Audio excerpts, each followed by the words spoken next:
What's up, everybody, to another episode of Next Level Teaching. I'm your host, Jeremy Anderson, here with my super dope co-host, Miss Tori Rodriguez, a.k.a. T-Rod. Hey, guys. What's up? Yeah. How you feeling? I'm doing great. How are you, Jeremy? Amazing. Yeah. Ready to rock and roll? I am. Yeah. So we have Mr. Jeremiah Namkoong today. My man. And I'm excited to hear about his story. We've talked a little bit before, Mike, and there's some things that I'm kind of excited to bounce off and talk to him about. But before we hop in with Jeremiah, I want you to go ahead and tell our listeners who we are here at Next Level Teaching Podcast and what we're all about. Look, y'all, we're passionate about teachers. We're passionate about education. And on today's episode, you're going to definitely laugh. You're going to learn something new. And we're going to help you live your best life in and outside the classroom. And for those of you that's been listening and you've been following us for a while, we want you to leave us a review. Give us a good rating, show us some love, and leave us a review. Let us know how we're doing. And we don't just want any review, Tori. 1, 2, 3, Come on. 4, Come on. 5? 5-star review.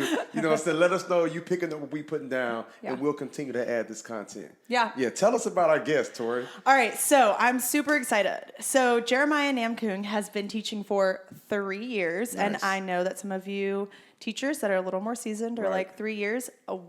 We can learn from any and everyone. A lot from him. And I'm super excited because I know that there's he's a math man, and that's me. So he started teaching middle school and is now teaching high school math.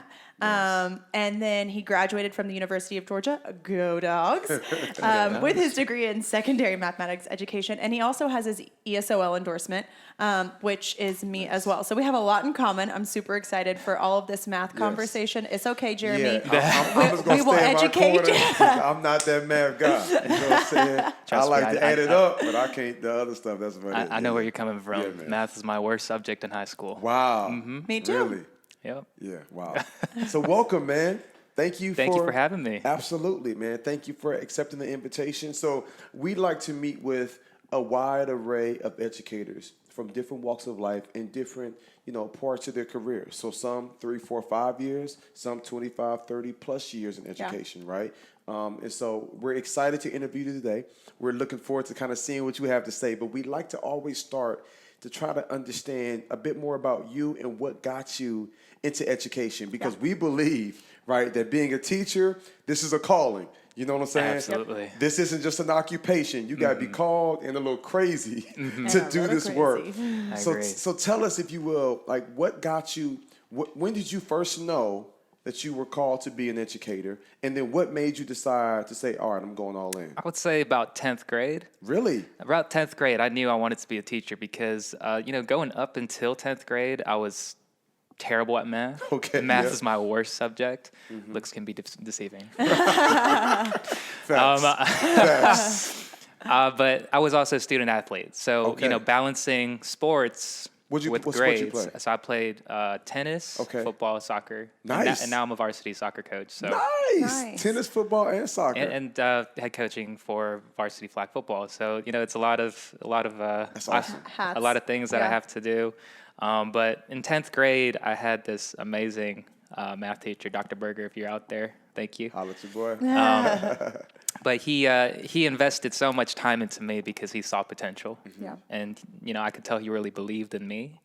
So because of that, he spent so much time with me and just inspired me to be somebody who could, I guess in our modern terms, dumb down math to where anybody could understand it. And then he was really hands-on. I wasn't the type of student where if I could just sit in class and listen to a teacher lecture, I couldn't really understand just like the other kids. I didn't catch on as fast. I needed something hands-on. I needed to be very visual, and a lot of one-on-one time was needed, or like group activities. So after seeing that and experiencing that as a student, I said, we need more teachers like him. Right. Yeah. So ever since then, I was like, I'm going to go to college to be a teacher. Wow. That's amazing. So you felt it. You felt the impression. And you didn't just say, I'm going to go to college and be a teacher to teach anything. I'm going to teach the very subject I struggled in, but now excelled in. Absolutely. That's amazing, man. That's amazing. Good stuff. And I'll say that when you said that's exactly who I was. I was the student that struggled in math all along. And I tell my students that because I think it's encouraging to them, for them to know that when they're struggling, they're not alone in that. Because let's be honest, most people don't love math. Right. Most people don't. Hate it. It's like you hate it or love it, actually. Yeah. It's one of the most Yeah. hated subjects. It is. And so I think that it's definitely a calling. And you definitely have to be crazy if you're a math teacher. Oh, yeah. I think. And that's what most people say to me as a middle school math teacher. I'm sure you've gotten that plenty of times as well. What are you thinking? One of the most difficult subjects at one of the most difficult ages. But I think that letting our kids know, hey, you're not alone in that. Like, I struggled as well, helps them feel that connection and helps them know that there's hope for the future in that. Absolutely. And so I'm wondering, right, because a lot of our guests, they say, man, I had a teacher who made an impact in my life, and that's what made me want to continue to do this. And so do you still keep in contact with that teacher? I do very occasionally. Nice. I'm sure he's proud of you. Yes. I'm. Is he still teaching? No, he's retired. He's now, retired but, now. hopefully I'm doing him proud. I'm sure you are. I'm sure you are. Good stuff, man. So tell me this. I'm curious, like, how do you, or do you, I don't want to just think that you automatically do you find times where you're able to weave in, like, day-to-day life into, what you're teaching, so that it's not all curriculum, so it's not all like the lesson plan? Like, what's that balance like for you to be able to say, okay, this is how you could actually apply this to life? Especially with coordinate algebra, we have a whole statistics unit, which I thoroughly enjoy teaching because it's so applicable to real life. Yeah. A lot of sales tax. Yeah. We do a lot of store things. Treat class like a bunch of stations, like we're different stores who put different taxes, like that type of Nice. stuff. Trying to apply everything. And then I'm real with the kids too. Yeah. I was like, all right, this thing here, like Pythagorean theorem, you're not going to use this in everyday life. Yeah.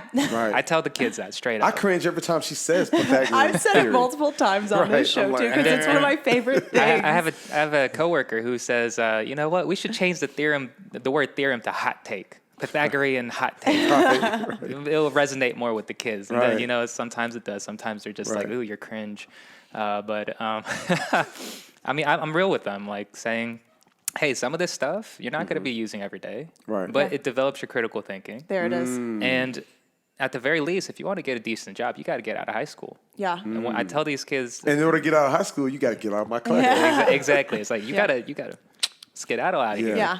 So my first thing is to be real with the kids. Yeah. Give them real expectations Yeah. of life Yeah. when they walk into my class. And I just say, hey, this is what you need. Yeah. Sometimes a lot of things that you learn in here, you're not going to use in real life, but at least to develop that critical thinking. That's it. Think for yourself. That's Ask it. the why, That's not it. just the how. I love it. Yeah. I love it. And I think good. that that's so important. I feel like as a math teacher to ask that why and not just the how, because there's so many times where students just give me the formula, let me plug and chug, as my math teacher used to say, especially with things like Pythagorean theorem. Let's be honest, it's a plug and chug. Yes. There's not much to it. I mean, there can be more, but quite often it's a plug and chug type thing. Absolutely. And I think that's what a lot of students want. And I think there are plenty of teachers out there that just want to give that, honestly, and don't want students to figure out that why. And I think what you said really hits home with it. You may not need things like Pythagorean theorem in the real world. Maybe you do. Maybe you're an architect of some sort, an engineer that needs to make sure that you've got that perfect right triangle with those perfect lengths. I don't know. But you're using that critical thinking. And that is what I have to remind myself at times. And what I have to remind my students is, okay, so maybe you don't need this, but there are going to be plenty of things in the real world where you're going to have Right. no idea. Right. Like, let's And be there's honest. things that you got to do in the real world that you might not like, but that might seem lame. Yeah. So get used Taxes. to it. Yeah, right, right. Taxes. Yeah. Let's be honest, there's Yeah. so many things that we don't teach them in schools that are the adulting things, as I like to call them. I call my mom and I'm like, I was an adult today. I'm 30. And I'm like, I was an adult today. That's funny. I really do, though. But I think that it's important for kids to know that there are going to be those challenges that you come to in life. And I love the fact that you acknowledge it. Say, hey, look, y'all, I get it.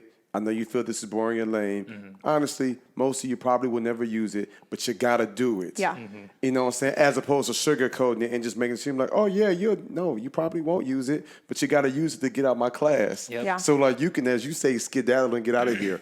Tell us about that one kid that like drove you crazy. Like, tell us about the Jeremy in your class, because I was that guy. So when I do professional development, they're like, Jeremy, were you ever a teacher? I'm like, I wasn't in the classroom like that. I was in the back of the classroom, like driving you crazy. But look at me now. Tell me about that one kid that almost made you second guess going into education.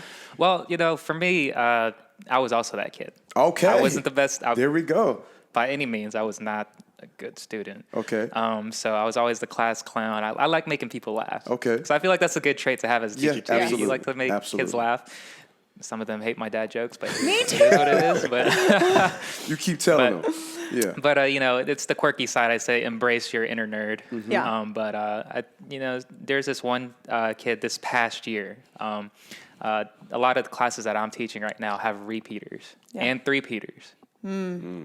And I've been in that We're repeater. not talking about the good three-peat like MJ did. No, definitely not. You don't want a three-peat like this. You're right. But he was a repeater, and I've been in that boat too. I failed a class in high school, and because of that, I almost lost eligibility to play a sport. And this student happened to be a basketball player, Okay. and he couldn't play again after he showed so much promise his first year, Right. because he was ineligible due to his grades. So I think that really shut him down a lot. Yeah. So when he came to my class, he was just not motivated to do anything, just breaking the phone rule all the time, talking back. Me reaching out to mom didn't really help much either. So it's just a really hard nut to crack. It's just I didn't know how to reach him Right. by any means. And then we started talking about ball. And then that was a little conversation starter. And me being a sports guy, him being a sports guy, that's one way we connected. But then even still, like, he still wasn't really motivated in my grades, because he's like, well, it's not like I get to play anyway. That was one of his biggest things. So I reached out to coach for the basketball team, and with us being on the same coaching staff, he was just like, well, he needs to do this, and that to regain his eligibility. Right. So, high school is 4 years long. He can miss a year. He brings those grades back up. But it's possible, yeah. It's possible for him to come back. He's a great player. It's just unfortunate that he couldn't play. Right. So me having to sit down and be real with him after almost a whole semester Right. of him failing so many classes. We had about 2 months left, and he was on the cusp, but he obviously wasn't trying. He's one of the brightest students I know. Right. Right. Yep. Extremely Oftentimes. intuitive, Yep. just had no motivation. And then I had to talk to him. I had to be real with him. Straight up. And use some real adult language. Oh, okay. Come on, then. And I had to pull him out of class. And I was like, Yeah. dude, you gotta get your act together, man. Right. Yeah. It's like, dude, you're too old for this. Right. You're in the class full of freshmen. Yeah. Yeah. Ooh. It's Yeah. like, Yeah. I had to just be real. Yeah, straight up. And after that, he's That like, tough love. okay, I got it. Brought his 60 up to an 80 Come on. in the last 2 months. Wow. Yeah. Yep. So that's a double up, because what we were going to ask you next was, tell us about a student you got a breakthrough with.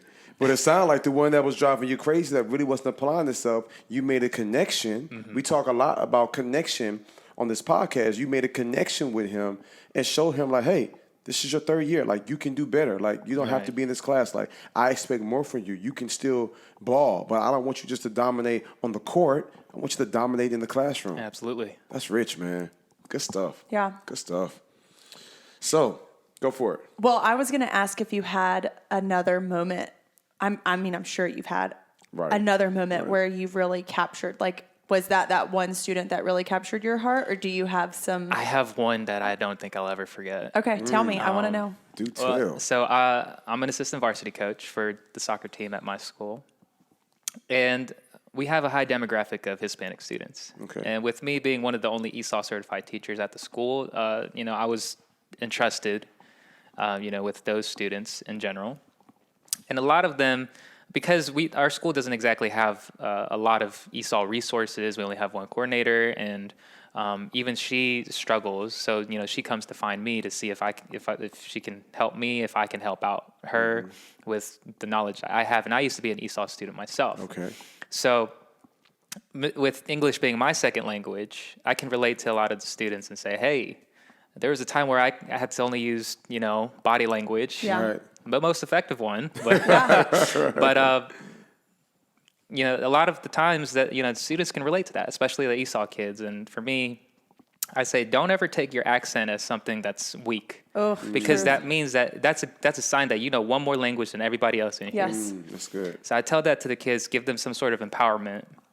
But because of that language barrier and because of the lack of resources, a lot of the Spanish-speaking students, especially at our school, they tend to, not do too well in their academics because Right. they can't understand everything, Right. and Yeah. they're too afraid to ask. Yeah, I used to be there too. It's like I can't speak English. I don't want to ask. What do you say? Right. Yeah. So, one student happened to walk into my class. He was a repeater as well.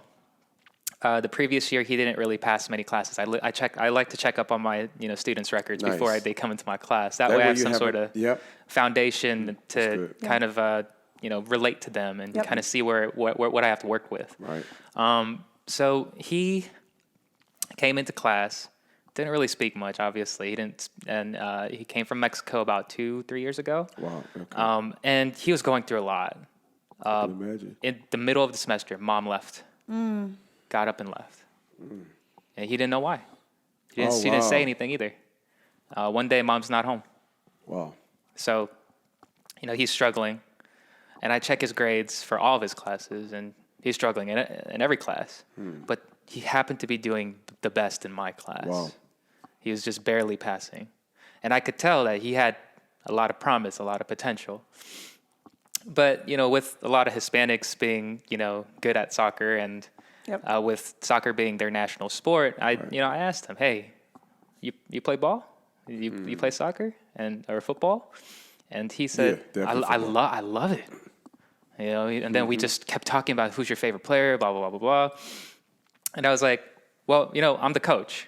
And he goes like, oh, really? he didn't even know because, he's just so unaware of his surroundings Right. because of, Everything else going on in everything going life. on in his life.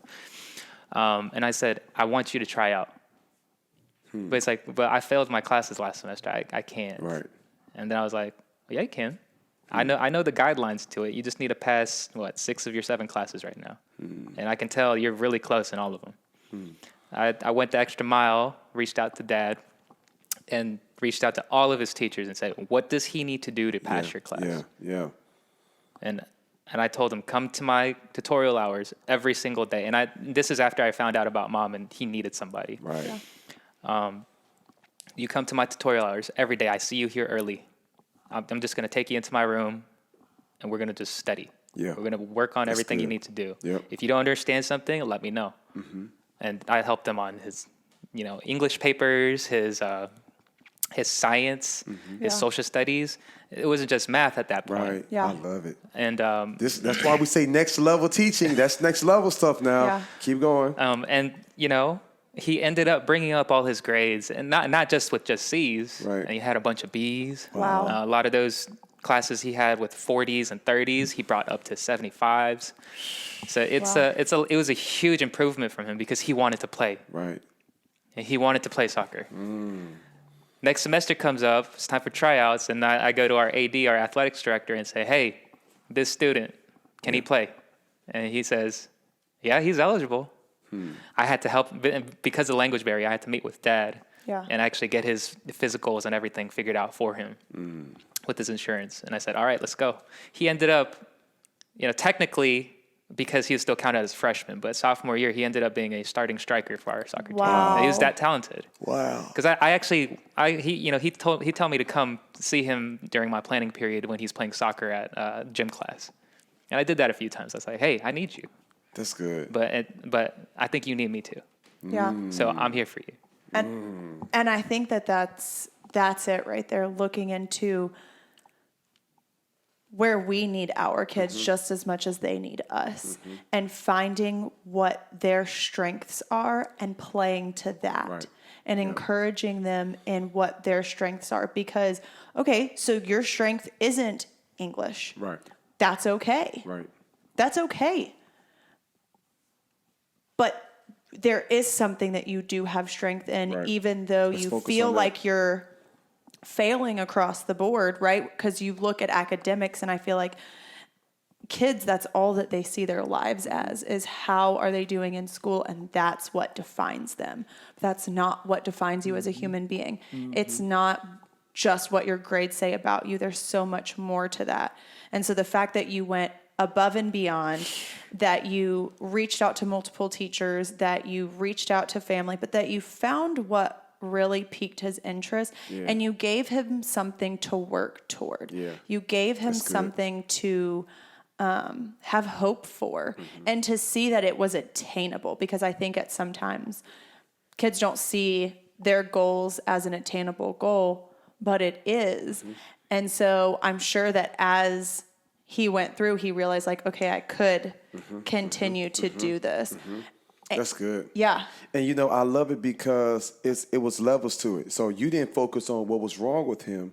You focused on what was strong with him, right? And so you realized, okay, you're struggling in these classes. Okay, you're failing, but you're a good kid. You're a smart kid. I'm going to help you out. And then you not only helped him excel in your class, but you began to tutor him in other classes. Like, that's next level right there. Yeah. To say, okay, I'm going to help you in English, and I'm going to help you in science, I'm going to help you in social studies. Like, that's next level. Then you went and got it with his dad. You went and met with the AD, the athletic director. You went and met with his father. You began to connect with him. Okay, let's get your physicals. Like, that's what next level teaching is all about. Like, we're not saying that we're on the next level, we're perfect. It's the constant pursuit to be everything that we've been called to be. And so I think you really show a true reflection of that by seeing, okay, there's a problem. I can fix this problem. You know what I'm saying? But it's going to cause me to go above and beyond. And I think that's what makes you special. And that's why we're glad to have you on today. Because there are some that would just say, hey, at least she's passing my class.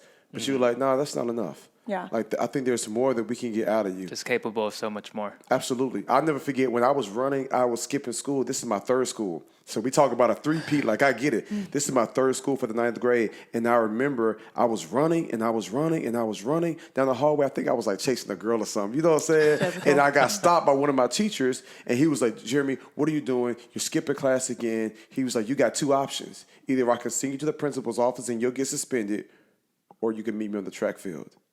And I joined the track team. He's like, you're really fast. So as opposed to suspending you, you joined the track team. And he was a track coach, and we got a connection. Right. And so that's similar to what you experienced there. Yeah. Yeah, that's dope, man. That's awesome. And so I think that my next question really is about that ESOL side of things. Because you said that you are an ESOL teacher, you're certified, but that you yourself, you grew up as an ESOL student. Right. And so I want to dig a little bit deeper into that because it's something that I have been ESOL endorsed for, oh my goodness, 5 years now, I guess. And I definitely know that I have grown in what I'm doing for my students, but I am always striving to do more, to do better, of course. And so I want to see from your side of things as a student and now as that teacher, how has that impacted you on how you're teaching your ESOL students? And what do you think we could be doing better at to help our ESOL population? That's a big question. Sorry, it is. Loaded. But, you know, for me, growing up, you know, as you can tell by my accent, I don't have one. Yeah.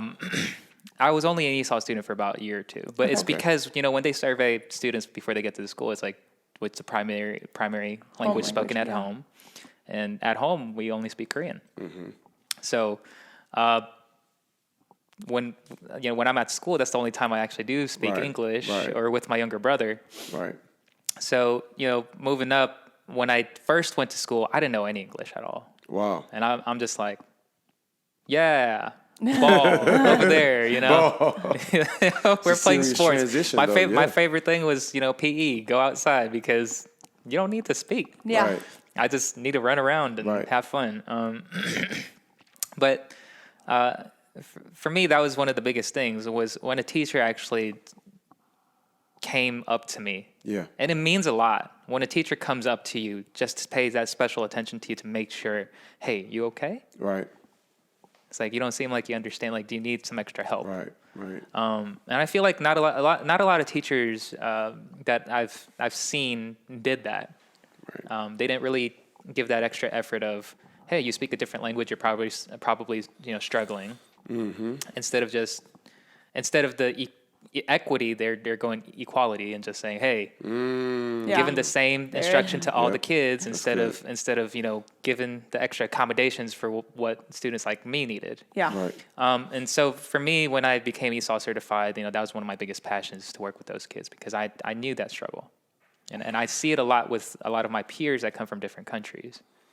That's great, because I often tell people, like when I find myself speaking and training, sometimes I get almost into preaching mode, you know what I'm saying? And I'm letting them know, like, yo, your struggle, like what you're struggling with through right now, what you're going through, those hardships, it's not even just for you, it's for others. Yeah. So if you were not in that situation where you were uncomfortable and you felt pushed aside and you was like, okay, I don't know if they can really understand me, I felt weird, you know how it feels. And so now your heart is pricked, which now moves you to say, hey, I want to be an advocate for others. I'm going to take some extra time. I'm going to make this investment in you like was invested in me. And I think that's what makes all of us powerful as humans, when we say, hey, I'm going through something that will hurt, that was painful, but now when you see other people hurt and suffer, you're like, hey, I want to step up and help you out now. I promise you, 90% of social workers have a really, really, really rough and challenging upbringing, and they got to a point where they say, you know what, I want to be able to help others. Yeah. I want to help others transition. Like, I know how it feels to grow up, you know what I'm saying, with the absence of my biological father. My mom had me, she was 16 years old. When I finally came to myself and realized what my worth and value was, I could have chose any career path, but I chose to go into social work. So I got my bachelor's degree in social work because I wanted to be able to meet people where they were, because I know how it feels to be on the receiving end, to need that help and support. And I see that same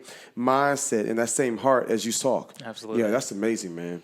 So I know that one thing that I feel like a lot of teachers struggle with when they are working with ESOL students is they feel like it's just extra work for them. Absolutely. And so we know that differentiation is important, but do you feel like it's more important to have that like one-on-one conversation that you were talking about, of that check-in, or to have that like differentiated worksheet? The one-on-one for sure. Okay. Mostly because they can look at the worksheet all they want, Yeah. but Right. how is that going to help them if they don't clearly understand the instructions to it? Yeah. For me, I like to make focus groups because there's so many ESOL students in one class typically. So I'll have a group check-in because there's so many kids in one class. There's only so much you can do and so much time you can invest for one-on-ones. So for me, I make those focus groups. I make sure I'm meeting with them as a group and saying, hey, so how's everybody doing here? And just have some sort of conversation, even still, like, because some of them, that's all they want from a teacher is a little bit of attention, to know that, hey, the teacher cares. And for me, growing up ESOL, especially those years where I didn't really speak much English, for me, I didn't want to work so much for myself as I did for the teacher who paid attention to me. Yeah, straight up. So straight up. That's it.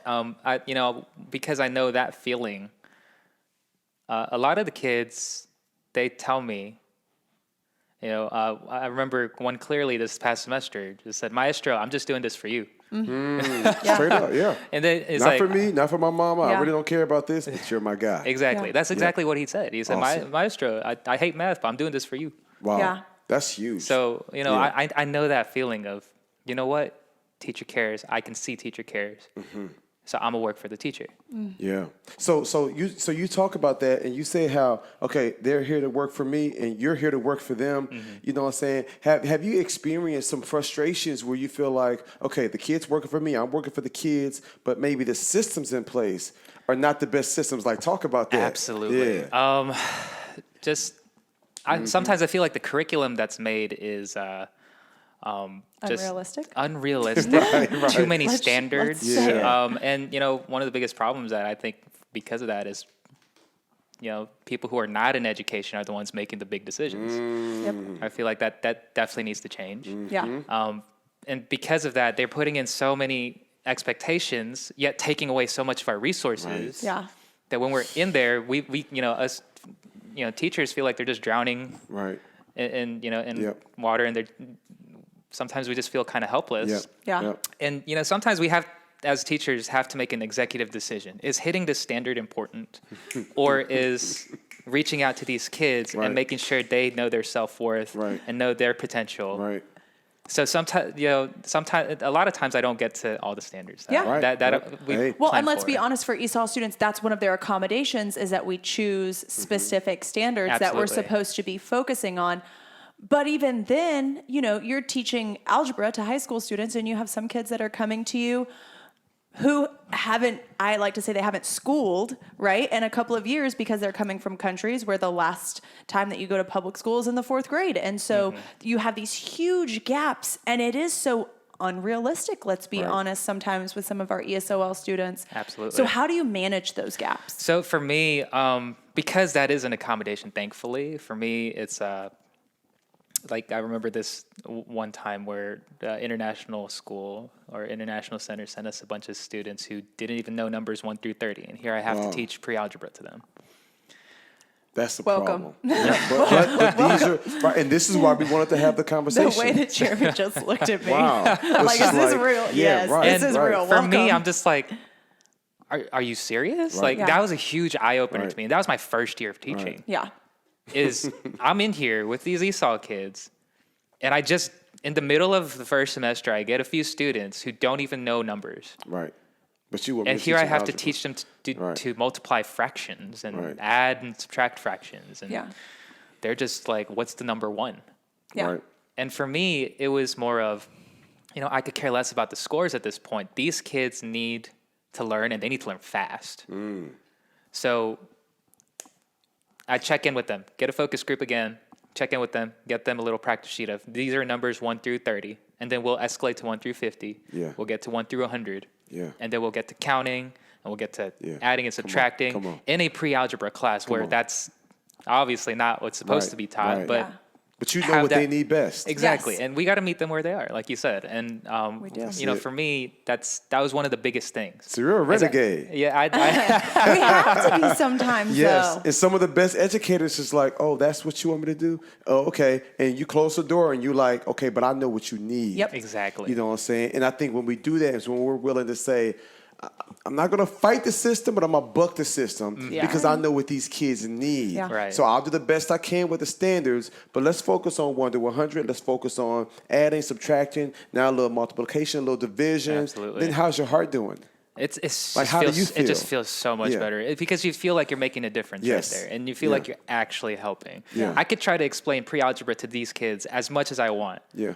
but they're not going to understand a word of what I just said because of the fact that they don't know numbers. Yeah. And let's be Yeah. honest, everyone says math's a universal language. And you're like, yeah, that's cool. But like at the same time, you want me to have word problems within the universal language and you want me to teach it in English because that's what I speak. And so how do you want them to comprehend Right, this? And so, right, yeah, I definitely think that there are some flaws still within the system, especially when it comes to our ESOL population. But I think teachers like you knowing what the students need and at those times, like Jeremy said, shutting the door and what happens behind my classroom door, I'm going to do what's best for my Treat kids. your class like Vegas. Yeah. What happens in Vegas stays here. I mean, Yep. sometimes it has to be done, unfortunately, to do what's best for kids. So tell me this: what do you think? Because Tori, another question we have, right? Piggybacking off of what Tori said, what would you change if you could come and change one thing? If we said, brother, you can change one thing about the educational system. Whatever you put in law, it's done. It's going to be signed, sealed, delivered. It's official. Like, what would that one thing be? Oh, there's so many things. I know. Just give us one. This is different from what I said earlier, but I think especially towards the secondary education in high school, there needs to be a bigger focus on career readiness because My of the fact man. that so many high schools only focus on you need to go to college, you need to go to College. college, you need to go to college, and some of these kids like, well, I want to be an auto mechanic. You don't need college for that. Yeah. Right. You don't need to. You don't need a 4-year institution. There's so many things that students could be doing, and most of the kids who get their 4-year degree don't even use it. Right. Right. So, and I'll be honest with you, right? Full disclosure, when I'm in front of these kids, I've done better over the years to challenge them to think big.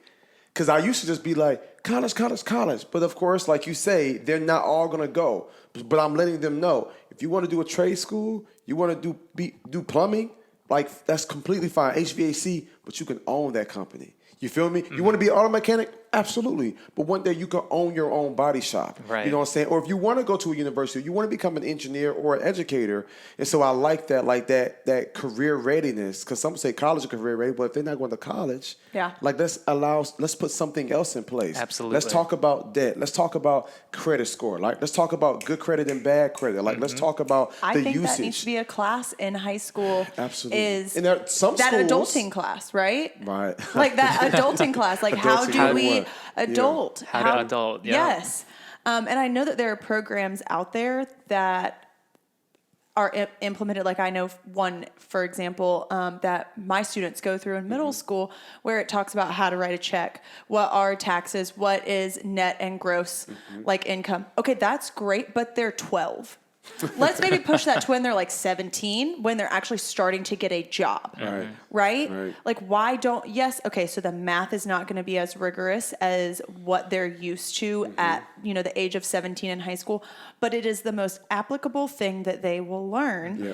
And I think that those are some things that we need to look at, and that career readiness with it. We've lost a lot of our schools that have either that technical path or those schools that have like the trade schools within them. We've lost a lot of those because we do feel like all kids need to go to college, but not everyone's called to that. Right. And even if they go, like you say, a lot are not working like in that field. Yeah. Absolutely. Yeah. So that's one thing that you would change in the educational system. Before we wrap it up and go to rapid fire, you'll love that, is what's one thing that you would say, you know what, this is something that I would like to change within me, or something, adjustment I've got to make so that you can be more effective and have a bigger impact in the classroom? Like what are some areas that you say, you know what, I can be better at this, or I'm going to put more focus and emphasis on that?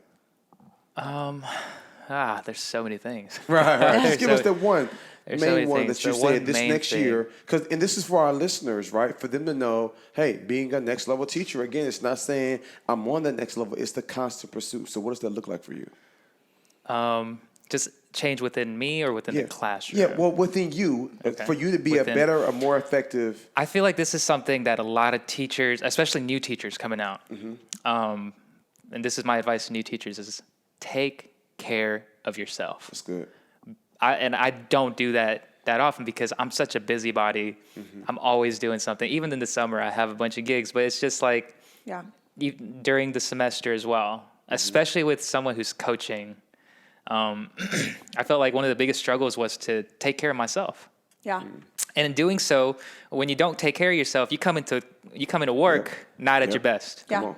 And I feel like a lot new teachers have to know that you trying more than other teachers, and you trying so many different things, and just not taking care of yourself in order to do that, you're not going to get an award for that. Right. Yeah. Right. So you got to learn how to take care of yourself. And I feel like for me, that's something I still need to work on a lot, because a lot of sleepless nights is not good for me when I'm trying to go into the next morning, having to teach 30 kids, and I'm just like not in the mood. Right. And right. I'll tell you, that's something that I've worked on the past 2 or so years. My dad talked to me a lot about that. I would be at work until 7, 8 o'clock at night, grading papers, coming up with new lessons, like at the school till 7 o'clock at night. And the custodians are like, we're going to turn the alarm on and close up. So we're going to need you to head on out. And he would just remind me of, on the airplanes, how they talk about putting on the oxygen mask for yourself before you put on the oxygen mask for the person next to you. And I think that that's so true. As teachers, so many of us want to come into this full force all the time and give it our all, but how can we when we're an empty vessel? Right. We have to be filled somehow. And we have to know that time to step away and to take time for ourselves. And so I would encourage you to continue to work toward that.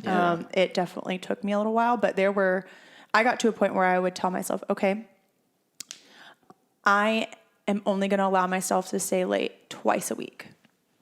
And then Twice a I'm sure week. it was a certain time. Yeah. I will leave. I At gotta leave this about time. 6 or And 7. it's hard. Oh my gosh, it's so hard. I'm with you. I, am involved in a bunch of different clubs. Like I would do our theater department. I was our school choreographer for years, coming in early before school. And so it is hard to know when to shut things off and when to step away. Because it's always going to be there, right? There's always a to-do list for teachers. It's a never-ending list of to-do. Yep. But we do have to fill ourselves back up. Absolutely. You take care of yourself. And here's the thing. It's only a matter of time before it gets even more hectic. Pretty soon, you're going to have somebody that catches your eye.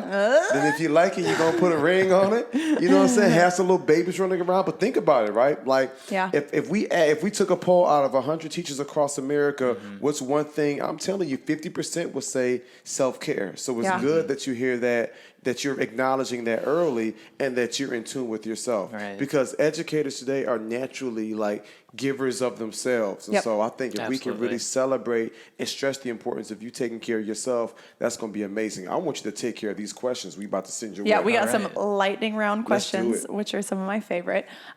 Completely fun for 60 laughs, seconds, but don't my get man. any wrong, okay? 60 seconds. All right, here we go. Favorite sports team? Let's see. Georgia Bulldogs. There we go. Sweet or savory? Savory. Cats or dogs? Dogs. Do you have any tattoos? No. Best gift you've ever received? Life. Oh, I like that. Ooh, One bars. has to go Twitter or Instagram. Twitter. Wow. Nice. One has to go ketchup or mayo. Ketchup. One has to go cake or ice cream. Cake. What is your favorite movie? Remember the Titans. Classic. Great choice. Correct answer, sir. Favorite food? Pizza. And what is your favorite 90s jam? Ooh. I know. I'm going to make it throw way back before you were even born, sir. He's like the lullabies my mama was singing. Sorry, grandma over here talking. I'm officially missing you, Tanya.